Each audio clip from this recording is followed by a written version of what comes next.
Ladies and gentlemen, what's going on? My name is Denonu, and with this video here, we're going to be talking about Falcon and the Winter Soldier. And I'm really late with this here, but I figured as long as I get it out before episode 2, we should be fine. But damn good. Action scenes in this were movie quality. YouTube. Disney's definitely putting their money where their mouth is, and I like the fact that with this show, even though it's just the first episode, they really didn't say anything. They're really just establishing the world post, the snap. I'm not gonna call it the blip because that's like the dumbest name ever, but everything post the snap has been hectic with people coming back and stuff like that. This feels like because this was going to be the first Disney Plus Marvel show, this feels like the first Disney Plus Marvel show. And what I mean by that is, I know you had some scenes in WandaVision showing everybody come back and stuff like that, and that kind of explained where we're at, but this really kind of hit home that, like, yeah, things aren't really good. Like Falcon and his family, they're like super broke. They're trying to, keep what they got going, and they can't get a loan because Anthony Mackie, or let's say Falcon rather, has been away for 5 years, so he's missing 5 years worth of credit. So even though I can't see real life working that way, but then again, make believe, superhero world, I guess you can do whatever you want. But I like the fact that they're just kind of explaining where the world is at and how messed up it is because everybody's been gone, or no, not everybody, but half of the people have been gone for 5 years.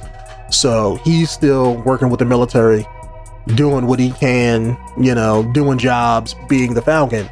And then you have Bucky on his end. He's going through what do they call that, mental health things with a psychiatrist. Since he's, his mind is all jumbled together, and the only way he feels at peace was when he was chilling in Wakanda. But every time outside of that has always been one war after another, or he's being, used as an assassin over and over and over again, missing portions of his life, and things like that. So he's trying to come to terms with that by going through the steps and also, I guess, talking or trying to help everybody who he's done wrong. Let's say, like, this Asian guy you see him speaking with throughout the episode is the father of somebody that he killed when he was programmed as the Winter Soldier. So the Asian guy doesn't know this, but Bucky knows this, and he's trying to get to know the people that he's hurt, so to speak, as a way of dealing with, the trauma that he has and the mental baggage that he has, and trying to come to terms somehow with it. So basically, he goes out on a date and he feels just like Captain America. He feels disconnected from the world that he's in, and he's trying to come to terms with that, and that's difficult for him, because that's not what he's used to.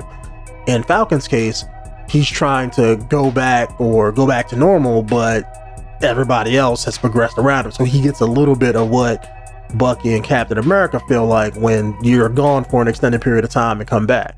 Even though for him it's very minuscule, it's only 5 years, but his family's moved on, kind of, I'm not saying that they didn't move on and that they grieve for him and stuff like that, but they did that in addition to not only that, but the world has moved on. So it's hard for him to just jump right back in place and pretend like things didn't happen, because to him it was 5 seconds. To the world it was 5 years. So he also feels the weight of the shield, in his arms, and I guess he's feeling soft because he was like, I don't want to be Captain America. He turned that shield right into the government. And as soon as he did that, I was like, wow, you're just gonna say F you to your friend like that? Okay. You're gonna say F you to America. That's what you're saying right now. And basically he, gives it away. And as soon as he did that, I was like, okay, they're gonna give it to US agent or give it to somebody else. And that's exactly what they did at the end of the episode. They was like, we need a new Captain America. We don't want that black guy, but we got this guy here. We got off-brand Captain America. I guess that's damn sure what he looked like. And I know everybody on the internet was making jokes about it and stuff when the episode came out last week, but yeah, he definitely did look like off-brand Captain America. Definitely didn't look right. His face was too chubby in the mask, the ears looked a little bit too big. It was just super weird. But what this does do is set up where the show is and where's it going to go in the future, because you get introduced to Falcon's sidekick, who I think is somebody from the comic books who actually grew wings. I could be wrong. I haven't read a whole lot of Falcon's comic books recently since he became Captain America, but he had a sidekick in that who kind of was a part of one of his storylines, who actually grew into like a bird-like creature. And I think that person has the same name as the person in the show, but don't quote me though. But outside of that, it just leaves you with a lot of questions and stuff like that about where they're going, because in all the trailers and stuff, it shows Bucky and Falcon working together and stuff, and Falcon has the shield. So if the government and US agent or the new Captain America has the shield, then I'm assuming he's gonna go and steal the shield from the government, because I would assume he has to, you know, in order to get it and use it in all the scenes that they're showing. And I just want to see how all that goes down, because it's damn good. The show has a lot of action scenes, as you guys can see in the trailer, and they are on point, YouTube. Like, it's like they had like a good 5 to 8 minute Falcon scene in the beginning where he's taking out choppers, him and Red Wing, and doing their thing. And they had a lot of cool moments of him flying in the chopper and sitting down and like saying what's up, and he was saving the day, and it just looked damn good. And you had him fighting inside of the airplane using the wings as like a shield and stuff like that. So he's definitely stepping his game up since the last movies, and this feels just like one long movie, you know, that they broke up into, I think, what is this, 8 parts or 6 parts, something like that. So maybe that's what this is. Like, they filmed this as like, okay, this is their movie, but they just kind of, you know, broke it up into parts, and it could be damn good for it. Honestly, I don't see why they didn't come out with this first. Because this was going to be the first show, then they've already had this ready before WandaVision, because I'm assuming WandaVision was second. I'm assuming they filmed them both around the same time. But if this was going to be first instead of WandaVision, why didn't they come out with this last month instead of WandaVision? WandaVision could have been coming out now.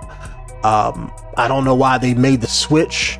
I guess you could say it don't really matter, because WandaVision was kind of like its own. I mean, I guess you could say WandaVision happened within a week or a couple weeks or something like that.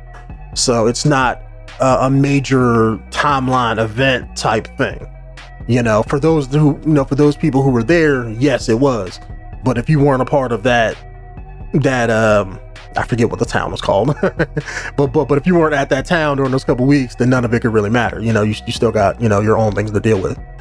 And I'm guessing that's what it is. So you could treat it as like it's isolated incident, even though that's going to have ongoing repercussions for everybody that was in that town, Wanda or Monica Rambeau, you know, that kind of sort of thing.